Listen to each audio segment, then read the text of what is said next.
मित्रा, नमस्कार. वार आहे रविवार, तारीख आहे 14 जूनला. वातावरण महाराष्ट्रामध्ये कसं असणार आहे?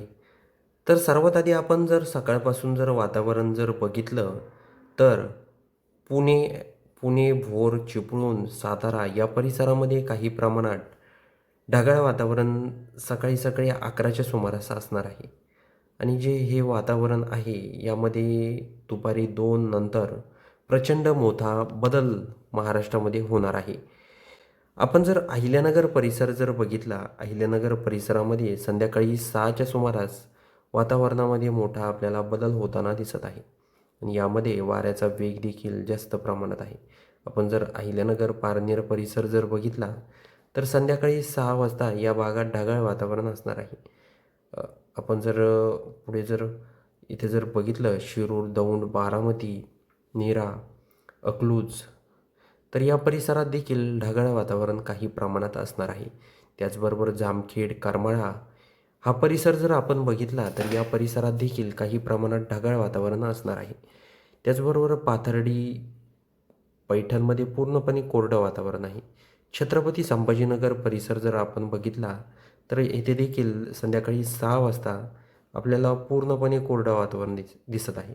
संध्याकाळी 6 नंतर देखील या भागात पूर्णपणे कोरडं वातावरण आहे. त्यामुळं इथे जर आपण फुलंब्री परिसर बघितला, फुलंब्रीमध्ये देखील त्याच पद्धतीची परिस्थिती आहे.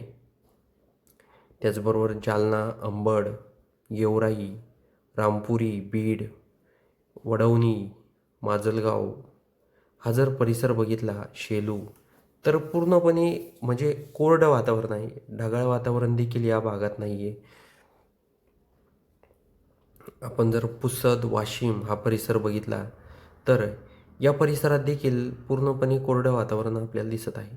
आपण जर नागपूर परिसर जर बघितला, नागपूर, उमरेड, त्याचबरोबर पुणे, त्याचबरोबर भंडारा, तुमसर हा जर परिसर बघितला, रामटेक, तर या परिसरामध्ये जोरदार स्वरूपाचा पाऊस हा होणार आहे. हा देखील आपल्याला अंदाज लक्षात घ्यायचा आहे. आपण जर खाली जर बघितलं नागपूर परिसर, तर नागपूरमध्ये देखील जोरदार किंवा मध्यम स्वरूपाचा पाऊस हा रविवारी 14 जूनला होणार आहे. त्याचबरोबर उमरेडमध्ये देखील हलका पाऊस पडणार आहे. हा देखील अंदाज आपल्याला लक्षात घ्यायचा आहे. आपण जर चंद्रपूर परिसर जर बघितला, तर चंद्रपूर परिसरामध्ये आपल्याला ढगाळ वातावरण दिसत आहे.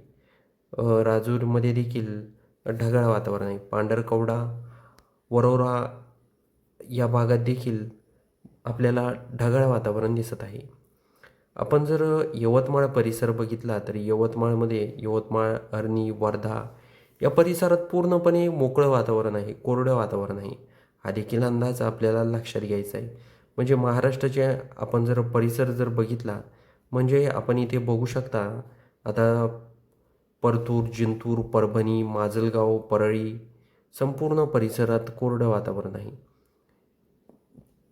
त्याचबरोबर पाचोरा, चाळीसगाव, धुळे या भागात देखील कोरडं वातावरण आहे. आपण जर मालेगाव परिसर बघितला, चांदगाव, नांदगाव, मनमाड, येवला, चांदवड, कोपरगाव, वैजापूर हा जर परिसर बघितला, तर या परिसरामध्ये काही प्रमाणात ढगाळ वातावरण असणार आहे. त्याचबरोबर ढगाळ वातावरण निर्माण होऊन या भागात जास्त प्रमाणात वारा देखील असणार आहे. हा देखील अंदाज आपल्याला लक्षात घ्यायचा आहे.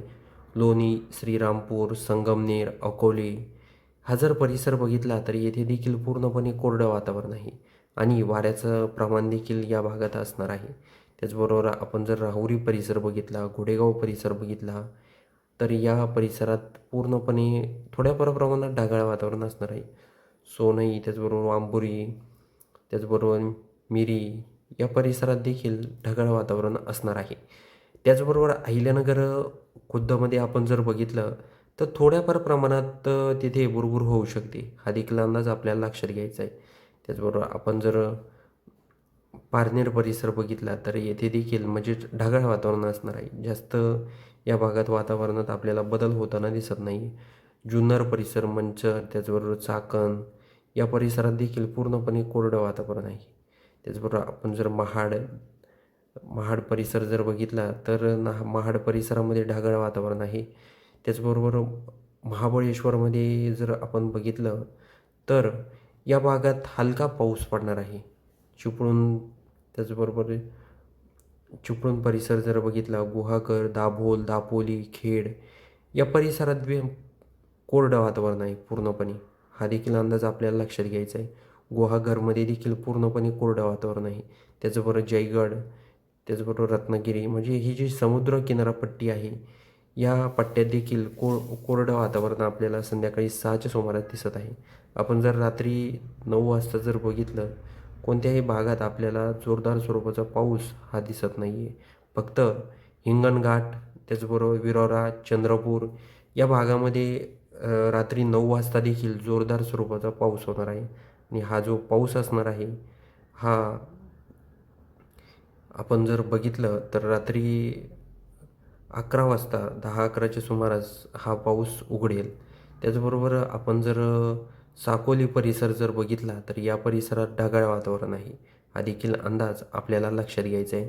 महाराष्ट्राच्या अनेक भागांमध्ये जे हवामान आहे ते सध्या काही भागात जोरदार स्वरूपाचा पाऊस आहे, काही भागात हलका पाऊस आहे. पण या पावसामध्ये वारं त्याचबरोबर विजाचं प्रमाण देखील असणार आहे. हा देखील अंदाज आपल्याला लक्षात घ्यायचा आहे. त्याचबरोबर शेतकरी मित्रांनो, तुम्हाला एक विनंती आहे, तुम्ही कोणत्या भागातून आपले व्हिडिओ पाहतात हे आम्हाला कमेंट बॉक्समध्ये नक्की सांगा.